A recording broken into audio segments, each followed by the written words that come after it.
자신감은 성공으로 이끄는 제1의 비결이다. 에디슨의 명언입니다. 오늘 수업 시작하죠. 大家好. 네, 박수로 시작해 보겠습니다. 반갑습니다, 여러분. 저는 문정아입니다. HSK 전문 강사로 10년 정도 넘게 강의를 하고 있고요. 온 오프라인에서 이렇게 수강생분들과 호흡하는 거 대단히 좋아하고 항상 감사하게 생각합니다. 오늘 공부할 내용은 이제 어법 과정인데요. 마인드맵으로 그려낸 문정아의 중국어 어법 교과서. 본 교재는 사실 독학으로 공부하는 분들을 위해서는 30일 일정으로 앞에 플랜이 짜져 있지만 우리 오프라인에서는 40강으로 수업이 구성되고요. 자, 40강 동안 어떻게 공부를 하는지 간략한 소개한 다음에 오늘 진도 나가도록 할게요. 자, 오프라인 수강생분들은 계획표를 받으셨습니다. 우리가 매일 한 강좌씩 수업을 진행을 하고 그 다음에 금요일에는 2강 이렇게 보충을 하게 되는데요. 한 강은 진도 나가고 한 강은 보충 시간이 나가는데요. 이 가운데 넘버원 홈피에 가입을 하시고 그 다음에 아이디를 써서 내시면 우리 오프라인 수강생분들은 다양한 혜택이 있으니까요. 잠시 후에 제가 자세히 안내해 드리도록 하겠습니다. 자, 그래서 이번 달 말까지 어떻게 진도가 나가는지 쭉 보시면요. 일단 중국어의 어법 단위를 시작으로 하여 문장 성분 그리고 품사편에 대해서 공부를 하게 되고요.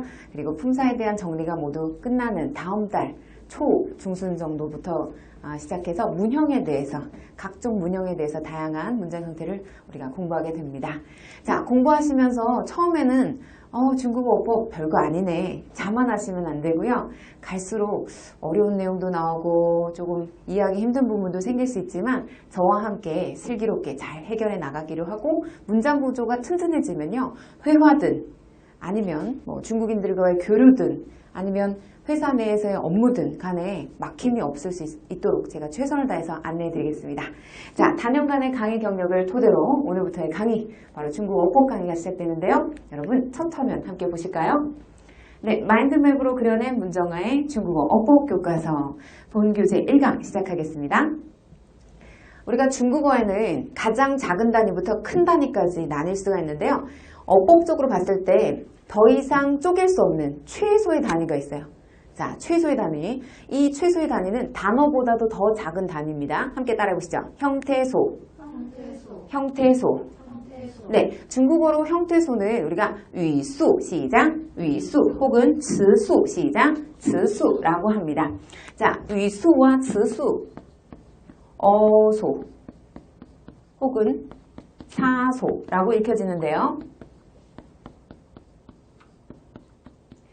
형태소가 가장 작은 단위라고 말씀드렸죠. 근데 뜻을 가지고 있긴 있는데 이거 가지고 문장을 만들 수는 없어요.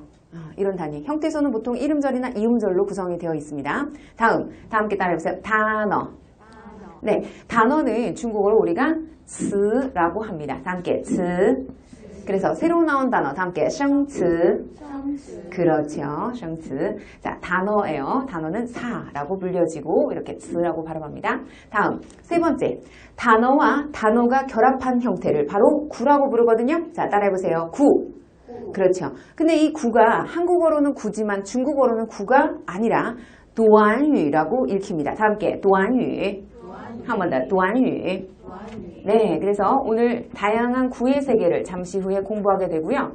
형용사구, 명사구, 동사구, 전치사구 등 다양한 구에 대한 세계를 잠시 후에 소개를 해드릴게요.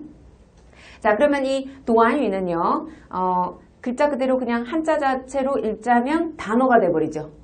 그러니까 중국인들이 쓴 어법 교재를 보고 한국인들이 가장 많은 오류를 범하는 부분이 바로 이렇게 무슨 도안유라고 적혀 있으면 무슨 단어구나. 그래서 이 단어로 착각을 하게 되는 거예요.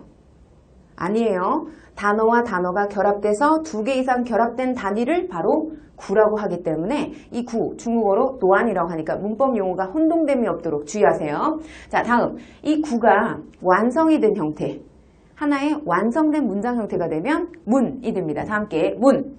네, 문장 가운데 단일문, 간단한 문장, 다 함께 단문. 그 다음 복잡한 문장, 이것을 우리가 복문. 이라고 해요. 그래서 단문과 복문의 차이점은 단문은 한 문장 안에 주술 또는 술목 해서 완성된 문장의 하나의 형태이고 이 복문하면 두 개 이상이 결합된 형태를 말하는데요. 자, 이걸 중국어로 우리가 뭐라고 하냐면 단문은 다 함께 딴쥐 한번 더 딴쥐 그 다음 복문은 fu쥐 라고 합니다. 복문은 주로 접속사로 연결된 경우가 많습니다. 접속사 아시겠죠?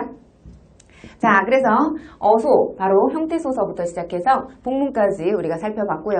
한 번씩만 더 따라해볼게요. 정리해봅니다. 다 함께 형태소, 단어, 구, 단문, 복문. 그렇죠. 그 다음 중국어로는 위수 또는 츠수, 츠, 도안유, 딴쥐, fu쥐. 그렇죠. 문법 용어가 딱딱 어우러지게끔 다 머릿속에 잘 심어두시기 바라고요. 우리 어법반은 제가 숙제를 하루에 30분 이내로 해결할 수 있는 과제들을 내드릴 거예요. 그럼 여러분들이 수업 중에 완벽하게 그냥 다 소화해버리세요. 외워버리세요. 그리고 굳이 뭐 다음날로 미룰 것도 없이 그 자리에서 어법반 숙제하고 귀가하시는 걸로, 인강 들으신 분들도 그 자리에서 숙제 해결하고 다른 볼일 보시는 걸로 그렇게 스케줄 짜시기 바랍니다. 자, 그럼 중국어 어법 단위에 대해서 우리가 살펴봤으니까요. 이번에는 정리해 보겠습니다. 방금 공부한 내용들. 네. 자, 이렇게 중간중간에 정리하는 순서가 있습니다. 자, 형태소는 뜻을 가진 무슨 단위?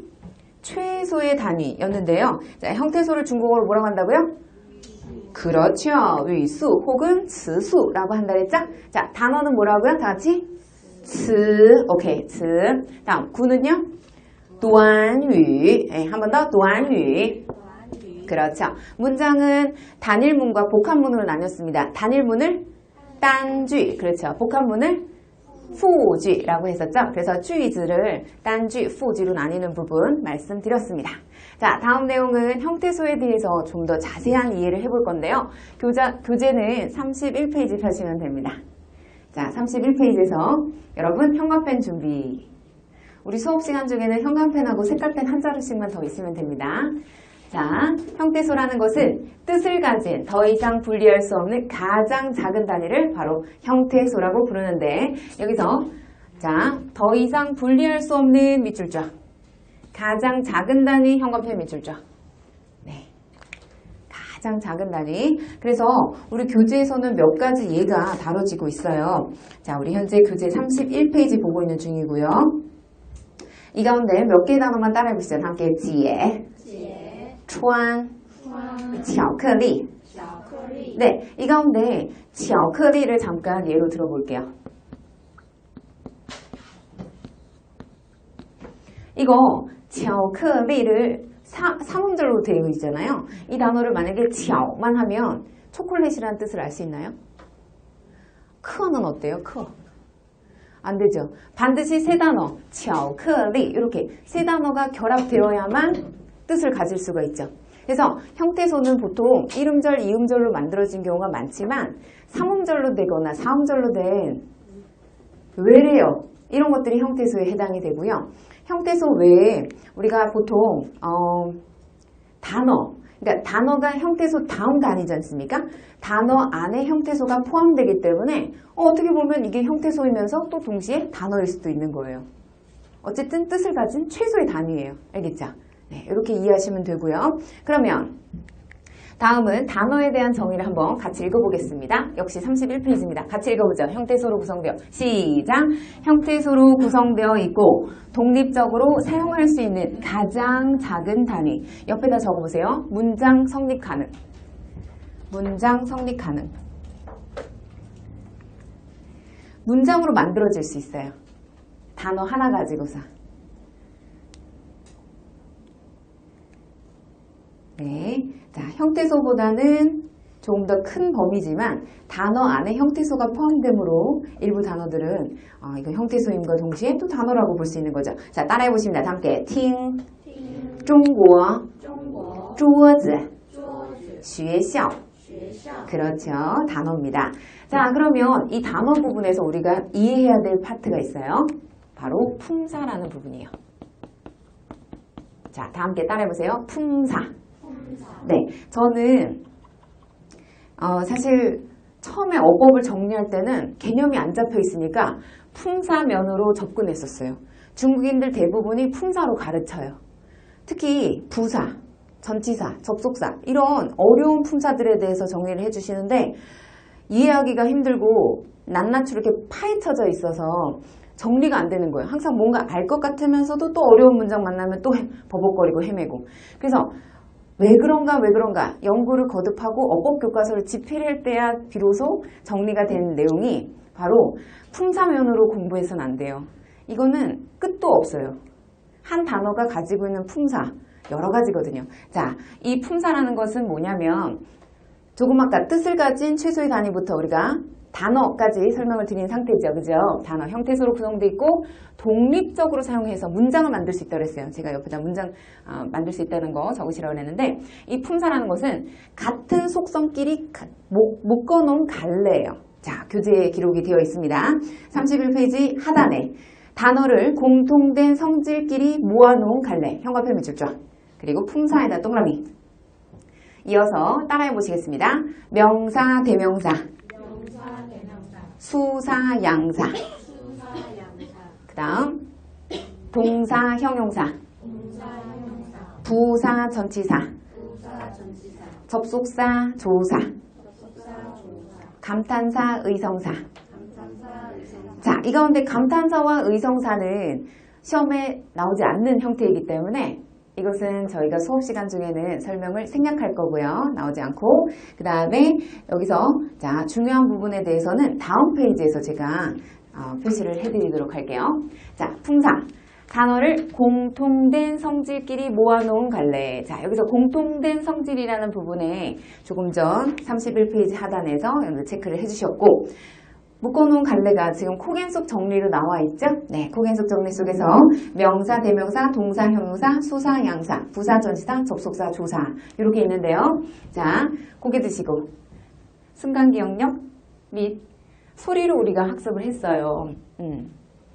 자, 품사에는 뭐가 있는지 한 분씩 돌아가면서 我们再回忆一下. 자, 은희 동시에서부터 품사의 첫 번째 명사. 그렇죠. 대명사. 네, 다 나와버렸네요. 죄송합니다. 네, 제가 조금 이따가 이거 화면을 확인해 드릴게요. 그 다음 명사, 대명사, 수사, 양사. 전치사로 가면 안 돼요. 동사 먼저 가야 돼요. 동사. 동사 하려고 그랬어요. 네, 안타까워. 형용사. 그지? 형용사. 선호기. 부사, 전치사, 조사, 접속사, 남은 두 개? 다 했어요. 양사수사는. 네. 감탄사와 의성사 이렇게 나뉘겠죠? 맞아요. 그래서 감탄사, 의성사는 수업 시간 중에는 별도로 다뤄지진 않지만 10가지 품사에 대해서 여러분들 잘 대답을 해주셨고요. 자, 함께 확인해 보겠습니다. 명사, 대명사, 수사, 양사, 동사, 형용사, 부사, 전치사, 접속사, 조사 이렇게요. 총 10개의 품사 꼭 기억해 주세요. 수업 시간 중에 완벽하게 외워주세요. 이 가운데 시험에서 자주 다뤄지고 우리가 집중적으로 공략해야 될 부분이 있어요. 일단 구 HSK 시험과 신 HSK 좀 달라졌는데요. 신 HSK 시험에서는 우리가 주의해야 될 게 바로 동사 그리고 형용사에 대한 쓰임이에요. 동사는 이 가운데 별표 3개, 네, 형용사는 별표 1. 수로가 될 수 있고 문장 안에서 주요 성분이 되는 뼈대가 되는 요소거든요. 그래서 동사, 형용사 위주의 학습을 꼭 진행해 주셔야 됩니다. 알겠죠? 다음 부사와 전치사는 여전히 사랑받는 두 개의 파트인데요. 부사도 중요합니다. 별표 2개, 전치사 별표 1. 자, 접속사 중요합니다만 별표는 하나만 하겠습니다. 동사에 비해서는 나머지 요소는 아주 중요하다고 볼 수는 없거든요. 자, 그러면 여기까지. 명사서부터 대명사, 수사, 양사, 동사, 형용사까지를 우리는 실사라고 부릅니다. 실제 존재하는 단어. 이 실사들은 특징이 뭐냐면 실사는 문장을 만들 수가 있어요. 독립적으로. 그러나 이 오른쪽에 있는 자, 여러분들 화면으로는 왼쪽이죠. 참. 왼쪽에 있는 부사, 전치사, 접속사, 조사 이렇게 4가지는 우리가 허사라고 부릅니다.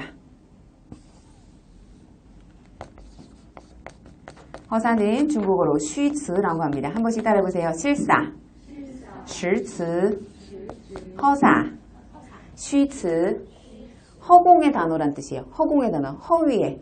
이 가공 단어들은 반드시 실사의 도움을 받아야만 역할을 제대로 충분히 이행할 수 있거든요. 그래서 실사와 허사에 대해서 우리가 잘 이해하고요. 그 가운데 실사 중에서는 동사, 형용사 위주의 학습, 허사 가운데선 부사, 전치사, 접속사에 대해서 깊이 있는 이해, 또 충분한 기본기가 필요하겠죠. 자, 여기까지 코겐 속 정리 함께 해봤습니다. 다음은 필기 내용은 제가 지울 거고요. 여러분 다시 하나씩 떠올려 보겠습니다. 실사 가운데 뭐가 있다고요? 시작! 명사, 대명사. 네, 동사, 형용사는 맞긴 맞는데 수사, 양사를 여러분들 빠뜨리셨어요. 다시 명사, 대명사 시작! 명사, 대명사, 수사, 양사, 동사, 형용사, 부사, 전치사, 접속사, 조사. 非常好. 잘하셨습니다. 자, 여기까지 품사에 대한 정리 끝났고요. 다음은 구. 수업 시작 초기에 제가 말씀드렸죠. 어법 단위 중에서 최소의 단위는 형태소. 그 다음은 단어. 그 다음 단어와 단어가 결합되어서 하나의 구의 형태를 이룬다고 했죠? 자, 구는 2개 이상의 단어가 일정한 규칙에 맞게, 자, 여기서 2개 이상에다가 동그라미 딱. 일정한 규칙 꼬부라기 밑줄. 교과서는 32페이지 보고 있습니다. 결합한 단위를 바로 우리가 구라고 부릅니다. 자, 구의 종류 다양한데요. 교재에 수록되어 있는 5가지 구에 이어서 제가 추가로 또 하나 더 알려드릴 거거든요. 집중해보세요. 자, 첫 번째, 형용사 구. 다 같이 형용사 구. 그렇죠. 우리 예문 속에 수록되어 있는 예문들 전부 다 외울 겁니다. 수업시간 중에. 다 함께 딴딴더 정지很好. 정지 很好. 이 가운데 很 부사 플러스 好 형용사 결합인데요. 이렇게 부사와 형용사가 결합된 형태를 우리는 형용사 구라고 부릅니다. 부사 플러스 형용사 결합. 형용사 구. 대표적이죠. 형용사 구는 문장 안에서 부사어라든지 뭐 관용어라든지 보어라든지 여러 가지 역할을 해요. 근데 그것은 차후에 제가 차차 알려드릴 거고요. 오늘은 개강 첫날이니까 대략적인 이해 위주로 가겠습니다. 자, 다시 한번 单单的成绩很好 시작! 单单的成绩很好 非常好. 잘하셨고 두 번째, 자, 두 번째로는 우리가 동사구를 함께 살펴보겠습니다. 동사구라고 하면요, 보통 동사 플러스 명사의 결합을 동사구라고 하는데 다 함께 打电话 그렇죠. 打 플러스 电话 결합은 바로 대표적인 동사구입니다. 동사 플러스 명사 결합이죠. 일반적으로 동사구는 동사 플러스 명사도 있지만 동사 플러스 동사도 동사구가 될 수 있습니다. 자, 그러면 오늘 他常常给老师打电话 시작! 他常常给老师打电话 그는 자주 선생님께 전화를 건다. 이런 표현이었죠. 자, 打电话가 대표적인 동사구입니다. 다음 세 번째로는 주술구. 자, 다 함께 주술구. 말 그대로 주어 플러스 수로 결합을 주술구라고 하는데요. 우리 자, 일단 들으세요, 여러분. 我不吃是有原因的 시작! 我不吃是有原因的 뒷절 따지지 말고 我不吃만 먼저 떠올려 보면요. 我 하고 不吃는 주어 플러스 그 다음에 수로 결합이죠. 그렇죠? 我不吃 그 다음 是什么什么的이 문장은 뒷부분은 차후에 따지기로 하고요. 그러면 주어 플러스 수로 결합을 우리는 주술구라고 하는데 이 주술구가 문장 안에서 주어 역할을 하는 거예요. 네, 그래서 자, 주술구 같이 공부해봤습니다. 다시 한번 我不吃是有原因的我不吃是有原因的 그렇죠. 잘하셨고요. 형용사구부터 주술구까지 살펴봤습니다. 자, 네 번째로는 전치사구 차례인데요. 여러분, 전치사구. 나는 서울에서 공부한다. 시작! 我在首尔学习 한 번 더. 我在首尔学习 여기서 在 플러스 首尔 이와 같이 전치사 플러스 명사 결합 또는 전치사 플러스 대명사 결합 우리는 전치사구라고 합니다. 전치사구는 주로 문장 안에서 부사어 역할을 하는데요. 자, 我在首尔学习 한 번 더 시작. 我在首尔学习 그렇죠. 그래서 무슨 구 하면은 대표적으로 이 문장들이 딱딱딱 떠오르고 그 다음에 무슨 단어 플러스 무슨 단어 결합인지 무슨 품사 플러스 무슨 품사인지 잘 기억해 두시면 됩니다. 자, 다음으로 5번째 명사구 따라해보세요. 명사구 교재에 수록되어 있지 않습니다. 자, 적어주세요. 명사구는 주어편서부터 나와요. 근데 우리 앞에 요 어법 단위 설명 부분에는 빠져있는 부분이니까 추가로 넣어주시고 명사구 중에서 你们两个人都是学生吗? 시작. 你们两个人都是学生吗? 그렇죠.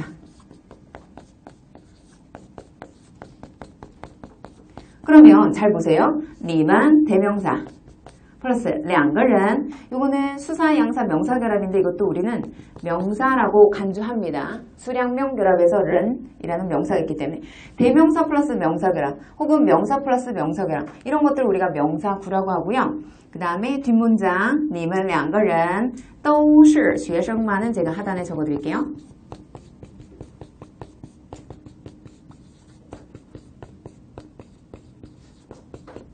자, 이렇게 해서 명사구라는 것은 대명사 플러스 명사 또는 명사 플러스 명사 결합이더라. 다음 이어서 우리 교재에 있습니다. 是的 강조 구문이에요. 네, 是的 강조 구문. 저는 우리 종로 근처에 종로에서 강의를 한 지가 벌써 거의 10년 넘기 때문에 종로 근처에 지인들이 좀 많은 편인데요. 모르는 분들도 저를 처음 보시면 중국어 선생님이시죠? 이런 말씀들 많이 하세요. 그래서 어떻게 하셨어요? 그러면 딱 그렇게 생겼어요. 이렇게 말씀을 많이 하시더라고요. 얼마 전에도 깜짝 놀란 적이 있는데 자, 당신은 중국어 가르치십니까? 아니면 영어를 가르치십니까? 라는 문장이 우리 교재에 수록이 돼 있거든요. 자, 한번 따라해보세요. 你是教汉语的还是教英语的好的你是教汉语的还是教英语的汉语的还是教英语的 잘하셨어요. 이랬을 때 중국어 선생님입니다. 시작. 教汉语的 네, 그렇죠. 教汉语的 그래서 이 지금 현재 教什么的教什么的할 때의 자, 教라는 동사 플러스 한유 명사 그 다음에 맨 뒤에 더가 붙어 있죠. 얼핏 봐서는 이게 동사구 같겠죠. 그죠? 教와 한유는 동사 플러스 명사 결합이니까. 근데 더가 붙음으로써 이거 덧자구가 된 거예요. 이렇게 덧자구란 어떠한 하나의 구 형태 플러스 더 결합된 거. 제가 아까 구의 정의로 2개 이상의 단어가 결합된 형태라고 말씀드렸죠? 그래서 2개 이상. 지금 教라는 단어와 한유라는 단어와 플러스 더까지 결합해서 덧자구가 된 거예요. 네, 이렇게 끝에가 더로 끝나는 거 덧자구 형태입니다. 자, 그러면 총 6개의 구가 정리가 끝난 상태고요. 여러분 얼만큼 이해하셨는지 제가 지우도록 할게요. 그리고 한번 테스트를 해볼 건데요.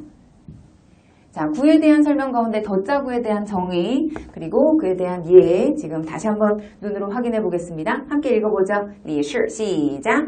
你是教汉语的还是教英语的 네, 그랬을 때 대답 시작. 教汉语的 그렇죠. 좋아요. 잘하셨고 그러면 여러분 고개 드시고 절 보세요. 제가 질문하면 답하시면 됩니다.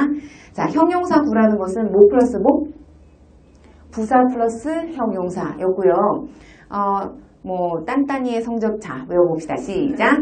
淡淡的成绩很好 대표적인 형용사구죠. 이렇게 팁을 드려요. 여러분들께 자신감을 계속 더해드릴 거고 수업 시간 중에 무한 반복으로 외워버릴 거예요. 모든 예문들을. 자, 두 번째 동사구 하면요. 뭐 그는 선생님께 자주 전화를 드린다. 시작. 他常常给老师打电话 그래서 打电话할 때 동사구는 뭐 플러스 뭐 결합? 동사 플러스 명사. 그 밖에 동사 플러스 동사도 동사구입니다. 세 번째, 내가 먹지 않는 데는 다 이유가 있어서야. 시작. 我不吃是有原因的 할 때 我不吃 무슨 구? 주술구. 그렇죠. 주술구. 我不吃 다음 이어서 전치사구가 있었거든요. 나 서울에서 공부해. 시작. 我在首尔学习. 그렇죠. 이때 在首尔뭐 플러스 뭐? 전치사 플러스 명사 혹은 전치사 플러스 대명사도 역시 전치사 구입니다. 다음 이어서 명사구라는 게 있었거든요. 명사구. 그래서 너희 두 사람 다 학생이니? 시작. 你们两个人都是学生吗? 그렇죠. 좋아요. 잘하셨고 덧자구 형태에서 방금 화면으로 딱 띄워드렸던 거. 시작. 你是教汉语的还是教英语的? 그렇죠. 대답은 教汉语的. 절 떠올려주세요. 문정아. 자, 다음은 문장에 대해서 알아볼게요. 자, 문장이란 것은 문장을 구성하는 성분을 우리가 문장이라고 할 수 있는데 일단 문장 구성하는 성분들을 한번 떠올려 볼게요. 여기 총 6가지가 있어요. 자, 6가지 갈래 따라해 보십니다. 주어, 수어, 목적어, 관용어, 부사어, 보어. 자, 다시 한번 뭐라고요? 시작. 주어, 수어, 목적어, 관용어, 부사어, 보어. 그렇죠. 이 가운데 우리가 문장 구조를 분석하는 데 있어서 뼈대를 쓸 때 가장 중요한 거. 아까 품사면에서는 동사, 형용사였잖아요. 그럼 문장 성분에서는 뭘까요? 소연이? 주어, 수어, 목적어. 그렇죠. 뼈대 세우는 거 주어, 수어, 목적어 가운데 가장 중요한 것은? 그렇죠. 수어예요. 네, 찍었어요. 그래요. 잘 맞췄어요. 그래서 수어가 가장 중요해요. 자, 수어에다 별표 3개 칠게요. 수어가 가장 중요해요. 그러니까 항상 문장에서의 어떤 든든한 핵심을 딱 잡고 나면 그 다음부터는 안 흔들리거든요. 항상 이 문장에서 수어가 뭘까? 이런 것에 주력해 보시기 바랍니다. 쓰실 때도 마찬가지고 중작하실 때. 자, 그 다음에 이제 관용어, 부사어, 보어 가운데 시험에서 제일 많이 나온 건 보어예요. 시험에서 제일 많이 나온 건 보어예요. 5, 6급 통틀어서 뭐 3, 4급도 마찬가지예요. 보어가 제일 많이 나와요. 근데 우리가 모르면 답답한 건 또 부사어 관용어예요. 그래서 얘네들은 하나, 별표 하나, 그 다음 관용어, 별표 둘인데요. 보어보다 관용어는 아주 중요한 건 아니지만 이게 조금 복잡 다단해서 이것에 대한 이해도 필요합니다. 자, 주어, 수어, 목적어 중에서는 수어가, 관용어, 부사어, 보어 중에선 보어가 제일 중요합니다. 보어에다가 별표를 2개에다가 하나 더 덧붙일게요. 3개로. 네, 보어 그만큼 중요합니다. 그래서 우리는 수업 시간 중에 보어에 대해서 아주 꼼꼼하게 정리를 하게 됩니다. 네, 자, 이어 다시 한번 뭐뭐뭐 시작. 주어, 수어, 목적어, 관용어, 부사어, 보어. 네, 좋아요. 각각 이제 주어는 우리가 중국어로 뭐라고 하냐면 주유라고 합니다. 함께 주유. 수어는 다 함께 웨이유. 네, 목적어는요 빈유라고 합니다. 다 함께 빈유. 그렇죠. 그래서 중국 선생님들은 주웨이빈 하면 주술목이라는 말씀이고요. 그 다음에 관용어는 중국어로 띵유라고 합니다. 다 함께 띵유. 그리고 부사어는 쭈앙유. 한 번 더 쭈앙유. 상황어라고도 하고 상어라고 하기도 하는데요. 부사어. 그 다음 보어라는 것은 부유. 다 함께 부유. 네, 그래서 자, 한 글자씩 앞 글자만 따면 주웨이빈 띵状보 시작. 주웨이빈 띵状보. 좋아요. 위자는 각각 어자, 위안 할 때 위자 쓰시면 됩니다. 아시겠죠? 자, 여기까지 코겐속 정리했고요. 제가 매일 수업이 끝나고 나면 과제를 조금씩 내드릴 때 이 과제 중에 큰 범위를 차지하는 게 바로 코겐속 정리를 그려오시는 과제예요. 수업 시간 중에 마인드맵으로 이렇게 곁가지로 이렇게 파헤쳐지는 거. 오늘은 1단계까지밖에 없어요. 왜냐면 오늘 기초 잡는 날이니까. 다음 시간부터는 여기서 파생되게 이렇게 주어의 정의, 주어를 구성하는 성분, 무주어문 이런 것들, 주어가 생략돼도 되는 경우에 대해서 공부를 하거든요. 그래서 곁가지에 대해서는 다음 시간부터, 그래서 월 말 그리고 다음 달 초 중순 정도 되면 적어도 품사 및 문장 성분에 대해서 2, 3갈래 이상 마인드맵으로 이 중국어 어법을 여러분들 스스로가 정리할 수 있게 그렇게 만들어 드릴게요. 저만 믿고 따라오시면 됩니다. 알겠죠? 자, 그럼 주웨이빈 띵状보에 대해서 살펴봤고요. 다음은 문장에 대한 이해입니다. 자, 문장의 종류. 문장의 종류하면 짧은 문장, 바로 언어에서 사용하는 가장 작은 단위. 교과서 33페이지 보고 있는 중이고요. 가장 작은 단위라는 이 말에다가 밑줄 쫙 이게 바로 단문입니다. 아까 단문을 중국어로 뭐라고 했었죠? 네, 딴쥐라고 했었죠? 함께 딴쥐.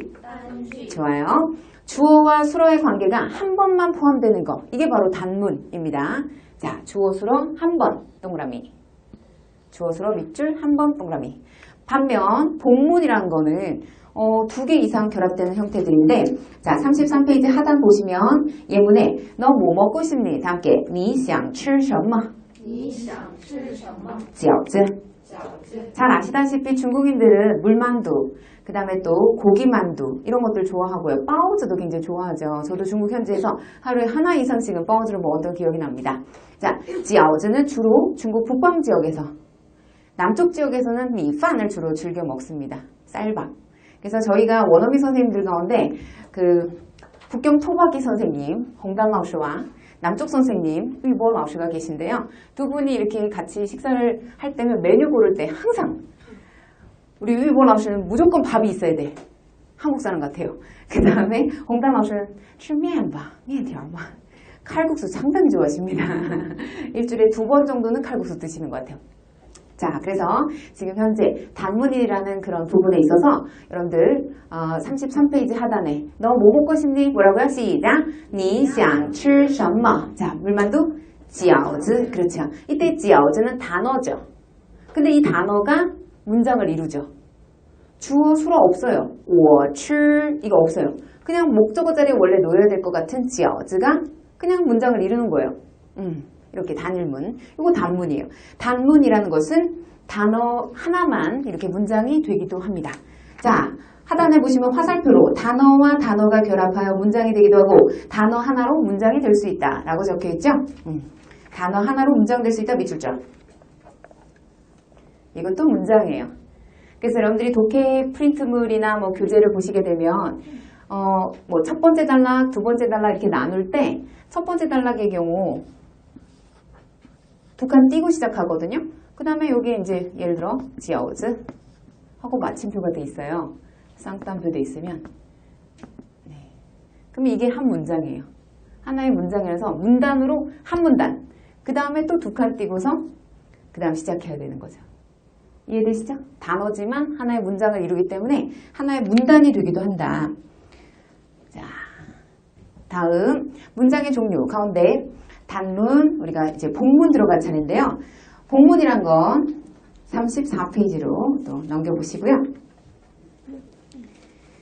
자, 34페이지 상단에 단문에 대한 예가 또 하나 더 나와 있어요. 你想吃什么饺子? 시작! 你想吃什么饺子? 그랬을 때 돼지고기 만두 함께 猪肉饺子. 네, 조금 아까는 그냥 饺子 자체가 문장이 됐었잖아요. 지금은 猪肉饺子 해서 단어가 두 개 결합됐네요. 이거 뭐예요? 단어가 두 개 결합된 걸 뭐라고 불러요? 구라고 부르죠. 구가 바로 문장을 이뤘어요. 아까는 단어가 문장을 이뤘고 지금은 구가 문장을 이뤘어요. 그래서 구 하나로 문장이 될 수 있다. 밑줄자. 구 하나로 문장이 될 수 있다. 猪肉饺子. 네, 대표적이죠? 다음 복문. 복문이란 두 개 이상의 단문으로 구성된 문장을 복문이라고 부르는데요. 자, 여기서 나는 한국인이고 너는 중국인이다. 시작! 我是韩国人,你是中国人. 그렇죠. 제가 중국 유학 시절에 발음에 대해서 굉장히 많이 신경을 썼었어요. 그랬던 일화가 중국에 도착한 지 일주일 만에 시장을 가기로 했는데 룸메이트 언니랑 시장을 이렇게 가려고 그러는데 들어보니까 뭐 베이항이라는 데가 있대. 베이항. 그래가지고 택시를 딱 탔죠. 그래서 쓰지 我们去 베이항 이랬어요. 그랬더니 운전기사분이 베이항? 베이항? 그래서 혼자서 막 그러더니 못 알아듣는 거예요. 그래서 그때부터 저랑 언니가 베이항 1성 2성이 아닌가 보다. 그때부터 이제 1성, 2성, 1성, 3성, 1성, 4성 들어갑니다. 베이항, 베이항, 베이항, 베이항, 베이항. 네, 그렇게 계속 하는데 저희가 일주일밖에 안 됐으니까 발음이 정확하지 않을 거 아니에요. 그래서 나중에 어떻게 됐게요? 납치당하는 줄 알았어요. 그분이 막 차를 몰고 가더니 어디다 딱 세우는데 외딴 곳에다 세우는 거예요. 한 5분 정도 가서. 그래서 누구를 불러오는데 그분도 되게 험악하게 생긴 거여서 무서웠어요. 일주일 만에 납치당한 줄 알고. 근데 알고 보니까 조선족 분인데 어디로 가시게요? 이렇게 물어보시길래 네.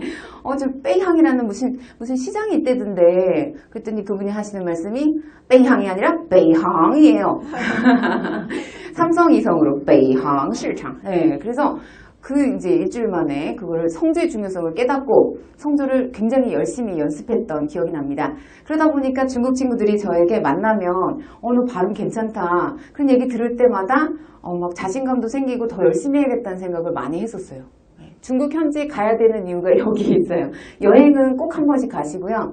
그 다음에 유학은 선택이지만 기회가 된다면 갈 수 있는 기회가 주어진다면 한 번씩 가셔서 본인 스스로 이걸 체험하면 더 중요하게 생각하고 더 열심히 공부하는 계기가 되는 것 같아요.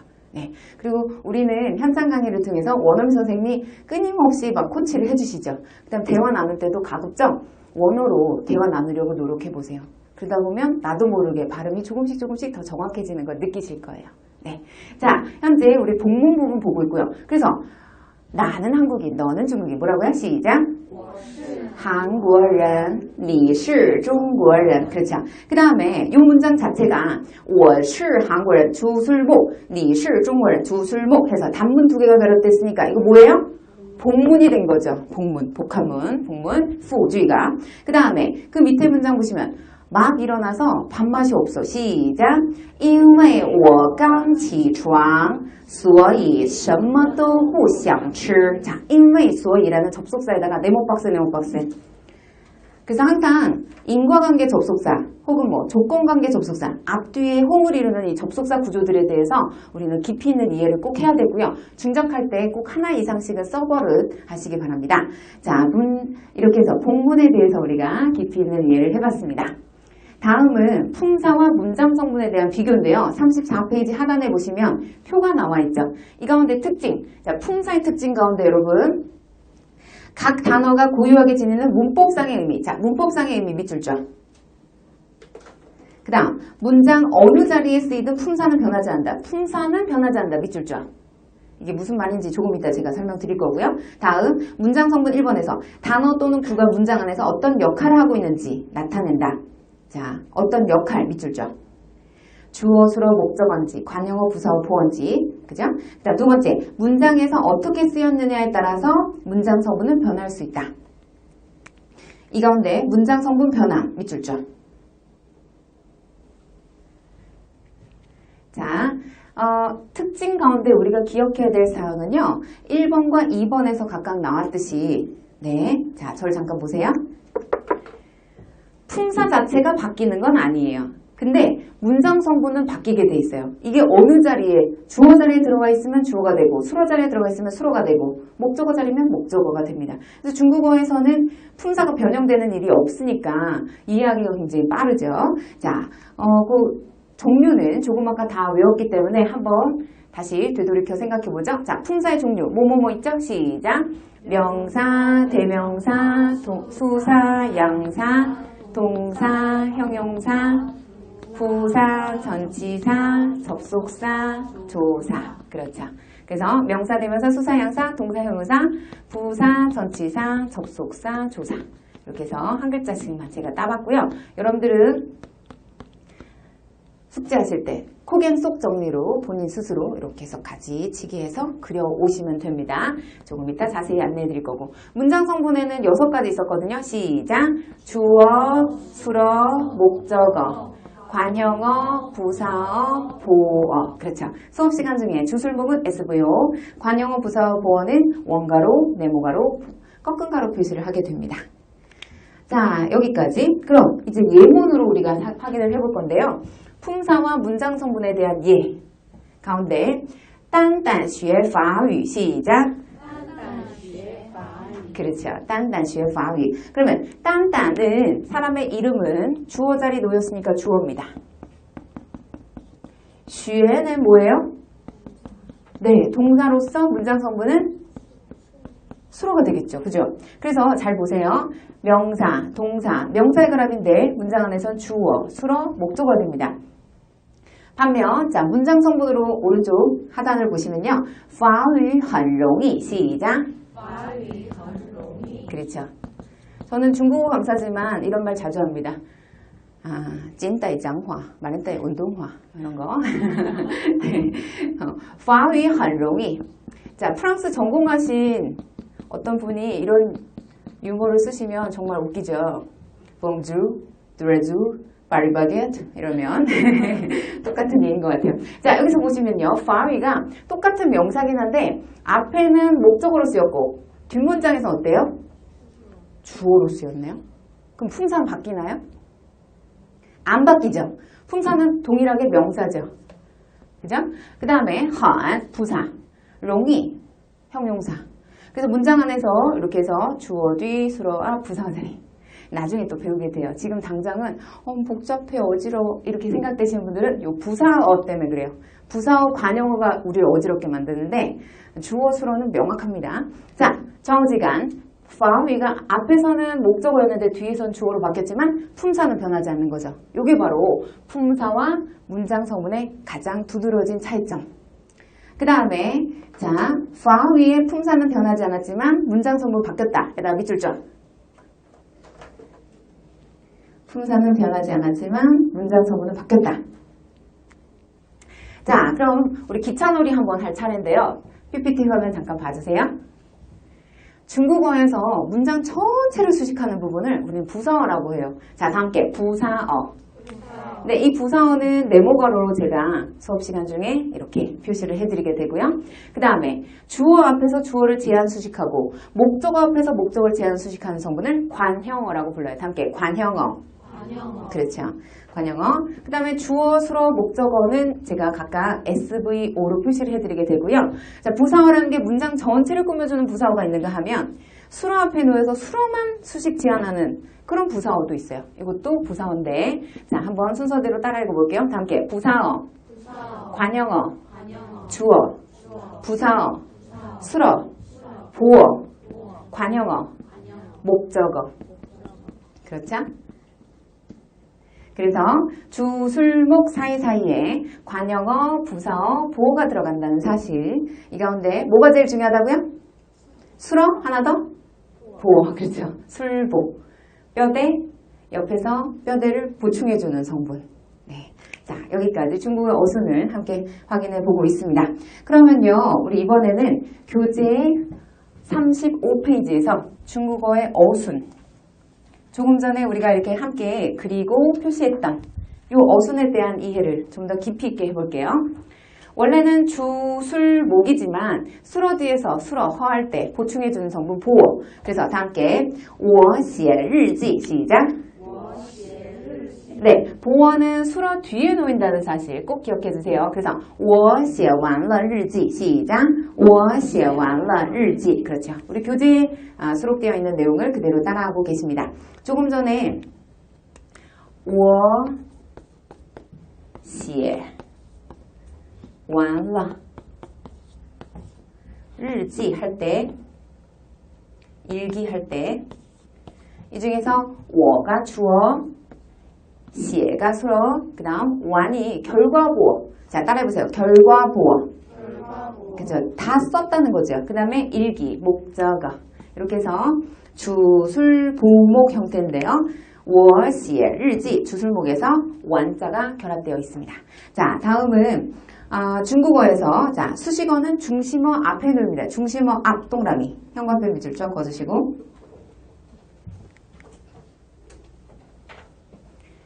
이게 무슨 말이냐면요. 수식어란 건 앞에서 수식해주는 단어를 말하고 중심어란 수식을 받는 단어를 말해요. 중심어란. 그러니까 주어랑 관형어랑 이렇게 놓여 있을 때, 또 관형어랑 목적어로 놓여 있을 때 수식어는 뭐예요? 관형어. 중심어는요? 주어, 목적어인 셈이죠. 자, 그래서 또한 수로 앞에 놓인 부사어도 역시 수식어, 그 다음에 수식을 받는 수로는 중심어가 된다는 얘기예요. 중심词 아시겠죠? 각각의 예문 따라해 보십니다. 我的姐姐有漂亮的女儿 그 다음 두 번째 부사어가 수로를 수식하는 상태 함께 我已经写好了一篇文章 그렇죠. 아까 문장이라는 단어, 문장이라는 것을 중국어 어법 단위로는 뭐라고 했었어요? 문장을 문. 그쵸? 단쥐 혹은 후쥐라고 했었죠. 단문, 복문으로. 근데 여기에 원장이란 단어 있어요. 이 원장은 한 편의 글을 말하는 거고요. 단쥐, 후쥐 할 때 쥐는 한 줄의 문장을 말하는 거예요. 아시겠죠? 네.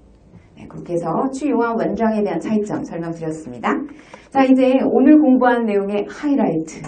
마무리 정리. 중국어의 기본 구조 마무리 짓고요. 그 다음에 수식어가 있는 상태에서, 수식어가 없는 상태에서 수식어가 조금씩 확장되어서 문장 하나를 완성하는 형태. 같이 뼈대를 세워보겠습니다. 자, 일단 칠판 보세요. 네. 여동생. 다 함께, 妹妹. 吃面包. 뼈대 세웠습니다. 주술목이죠. 자, 그런가 하면 이 주술목에서 조금 더 확장시켜 보겠습니다.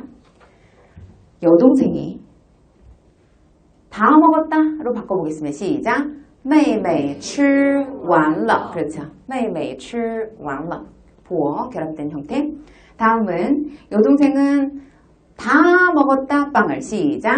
妹妹吃完了面包. 자, 이제는 좀 더 복잡하게 妹妹吃完了面包 상태에서 내 여동생이 빵 한 개를 다 먹었다. 시작.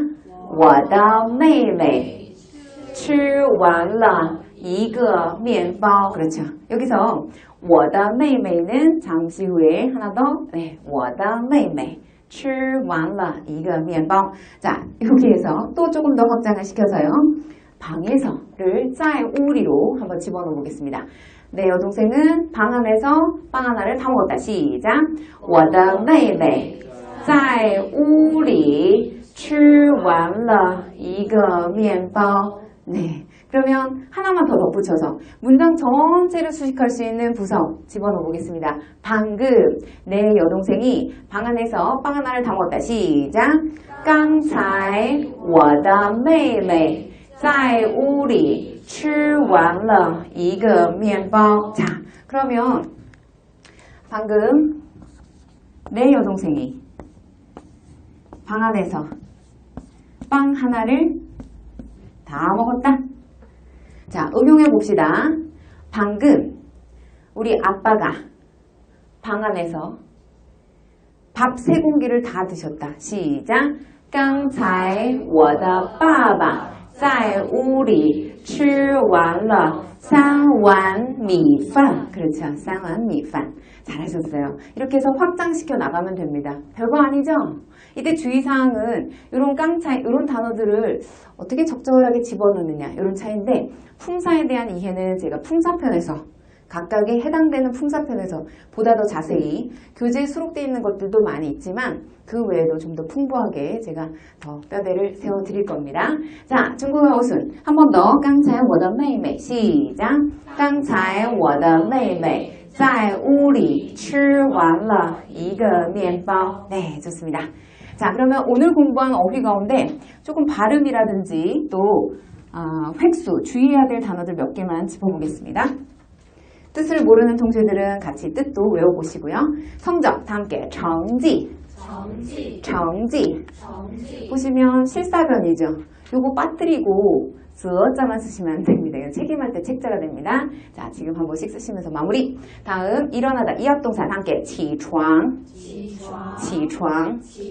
동사성, 명사성의 결합을 우리가 이합동사라고 하는데요. 이렇게 이합이라고 교재에 수록되어 있는 것들 다 이합동사입니다. 起床. 다음 형용사입니다. 쉽다. 다 함께. 容易. 容易. 네, 중국어도 아주 쉽죠. 그죠? 찐따이장화, 마른따이운동화 하면은 금방 중국어 마스터할 수 있습니다. 죄송합니다. 지금 엉터리를 막 자꾸 가르치는 것 같아요. 네, 어쨌든 롱이 중국어 어렵지 않아요. 제가 쉽게 여러분들 입문하시고 쉽게 마스터할 수 있도록 안내해 드릴게요. 한 번 더 다시 롱이. 네, 다음 쓰다. 다 함께 写. 写. 그렇죠. 写. 또 이미란 뜻을 가진 부사입니다. 已经. 已经. 글, 문장, 다 함께. 文章. 文章. 네, 주의와의 차이점 말씀드렸죠? 주의는 한 줄짜리, 원장은 한 편. 네, 이 편 원장. 그래서 원장이란 단어는 보통 네, 편이라는 양사로 같이 호응을 이룬다는 사실 기억해 주시고, 자, 오늘의 어휘에 이어 다음 시간에 공부할 내용을 예고해 드립니다. 다음 시간에는요, 주어편에 대해서 공부합니다. 우리가 중작을 하거나 문장을 만날 때 어떤 문장에는 주어가 꼭 있어야 되고요. 어떤 문장은 주어가 없어도 되거든요. 그래서 자, 주어에 대한 정의 그리고 구성 성분과 주어를 생략할 수 있는 경우들에 대해서 다음 시간에 꼼꼼히 공부를 해볼 겁니다. 자, 그리고 수어편. 수어라는 것은 또 정의가 어떻게 되고 수어를 이루는 구성 성분에는 뭐가 있을까? 기본적으로 우리가 동사나 형용사가 수어가 된다고 생각하지만 동사, 형용사 외에도 기타 품사들이 다양하게 수어가 될 수 있거든요. 그러한 이해를 집중적으로 같이 해볼 겁니다. 자, 그리고 오늘의 숙제입니다. 오늘 숙제는요, 여러분 우리 오프라인 수강생들을 받으신 강의 계획표 뒷장 넘기시면 체크리스트가 있어요. 거기다가 적어보세요. 코겐 속 외워서 그리기. 실은 수업 시간 중에 형태소, 단어, 그리고 단어, 구, 문에 대해서 공부를 했죠. 공부한 내용을 그냥 그려보세요. 생각 안 나는 부분만 추가로 여러분들 보충해서 적으시면 됩니다. 알겠죠? 보고서. 그래서 외워서 그리시고, 두 번째, 오늘 본문에 나온 예문 5번씩 읽어보시는데 제가 설명드릴 때 형용사 구 하면은 딴따다 정지 한하. 그러니까 형용사 구 하면 이 문장이 떠올라야 되고요. 그리고 동사 구 하면 무슨 문장이 떠오르고 또 주술구 하면 무슨 문장이 떠오르고 이렇게 탁탁탁탁 바로 나올 수 있게끔 5번씩 읽으시면 돼요. 네, 알겠죠? 그 다음 단어 외우기. 단어를 모르는 부분만 골라서 외우시거나 획수, 헷갈리고 품사 잘 몰랐던 것만 표시해서 그것만 골라서 외우시면 됩니다.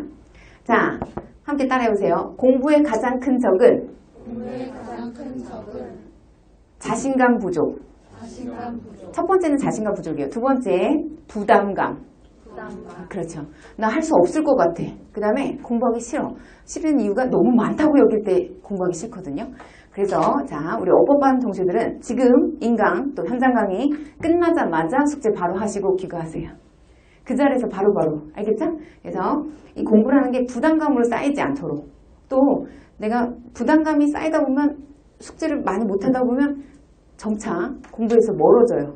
그러다 보면 다음 달부터 열심히, 내년부터 이렇게 되면 안 되거든요. 그 자리에서 바로바로 해결하시기 바랍니다. 자, 이상으로 마인드맵으로 그려낸 문정아의 중국어 어법 교과서 첫 강의는 마치도록 하겠습니다. 기본기를 강화할 수 있도록 오늘부터 문장 성분이 끝나는 그날까지, 또 품사 그리고 문형 이르기까지 최선을 다해서 안내해 드릴 거고요. 여러분들의 어법적 체계가 탄탄해질 수 있게 안내해 드리도록 하겠습니다. 자, 오늘 강의 이것으로 마치고요. 여러분 행복한 하루 보내세요. 다음 시간에 뵙겠습니다. 好，大家辛苦了。